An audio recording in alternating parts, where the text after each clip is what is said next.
बहुत समय पहले भारत के एक शांत और सुंदर गांव सूर्यनगर में एक साधारण कुम्हार परिवार रहता था।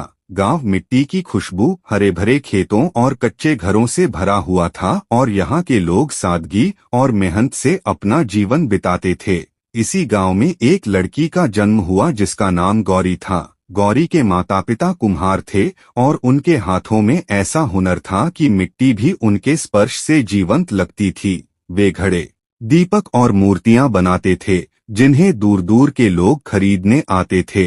गौरी बचपन से ही अलग थी। जब बाकी बच्चे खिलौनों से खेलते थे तब वह मिट्टी से खेलती थी और धीरे धीरे उसका हुनर इतना निखर गया कि उसकी बनाई मूर्तियां गांव वालों को हैरान कर देती थीं और लोग कहते थे कि इस बच्ची के हाथों में भगवान का आशीर्वाद है। समय बीतता गया और गौरी की कला पूरे इलाके में प्रसिद्ध हो गई, लेकिन एक दिन उसकी खुशियों को जैसे किसी की नजर लग गई और एक भयंकर बीमारी ने उसके माता पिता को उससे छीन लिया। गौरी पूरी तरह अकेली रह गई। उसका घर और उसका संसार सूना हो गया। कई दिनों तक उसने मिट्टी को छुआ तक नहीं, क्योंकि उसे लगता था कि अब उसके हाथों में वह जादू नहीं रहा। लेकिन एक दिन उसे अपने माता पिता की बात याद आई कि मिट्टी कभी खत्म नहीं होती, बस सही हाथों का इंतजार करती है। यह सोचकर गौरी ने अपने आंसू पोंछे और फिर से अपने काम में लग गई और अब उसकी कला में सिर्फ सुंदरता नहीं बल्कि दर्द और भावनाएं भी झलकने लगीं। कुछ महीनों बाद राज्य में एक बड़ा वसंत मेला लगा और गौरी ने भी वहां अपनी एक छोटी सी दुकान लगाई जिसमें उसने अपने हाथों से बनाए घड़े, दीपक और मूर्तियां सजाईं।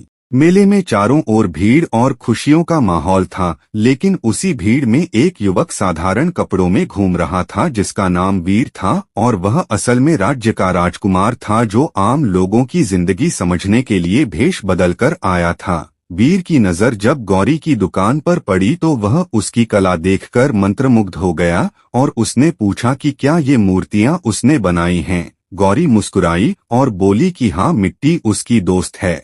वीर उसके जवाब से बहुत प्रभावित हुआ और वह बार बार उसकी दुकान पर आने लगा। धीरे धीरे दोनों के बीच बातें बढ़ने लगीं और एक अनकहा रिश्ता बनने लगा। एक दिन वीर ने अपने दिल की बात कह दी कि वह गौरी से प्रेम करता है।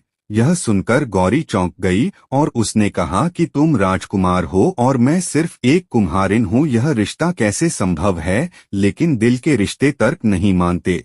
जब यह बात महल तक पहुंची तो रानी को यह बिल्कुल मंजूर नहीं था और उन्होंने गौरी को एक कठिन चुनौती दी कि अगर वह इस महल की रानी बनना चाहती है तो उसे ऐसा घड़ा बनाना होगा जो कभी टूटे नहीं और जिसका पानी कभी सूखे नहीं। यह सुनकर सभी हैरान रह गए क्योंकि यह काम लगभग असंभव था, लेकिन गौरी ने हार नहीं मानी और दिन रात मेहनत करने लगी। कई बार उसके बनाए घड़े टूट जाते और कई बार उनमें पानी टिकता नहीं था।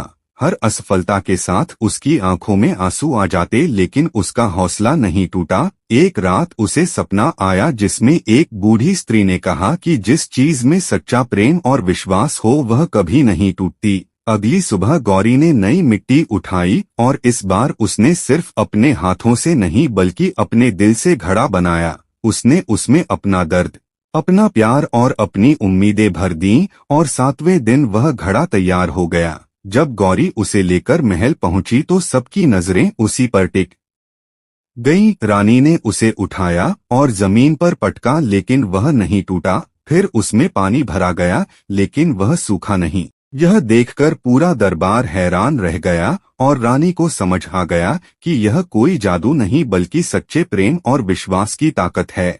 उन्होंने गौरी को गले लगा लिया और कहा कि आज से तुम सिर्फ कुम्हारिन नहीं बल्कि इस राज्य की रानी हो। कुछ समय बाद गौरी और वीर का विवाह हो गया, लेकिन रानी बनने के बाद भी गौरी ने अपनी मिट्टी और अपने गांव को कभी नहीं छोड़ा क्योंकि वही उसकी असली पहचान थी।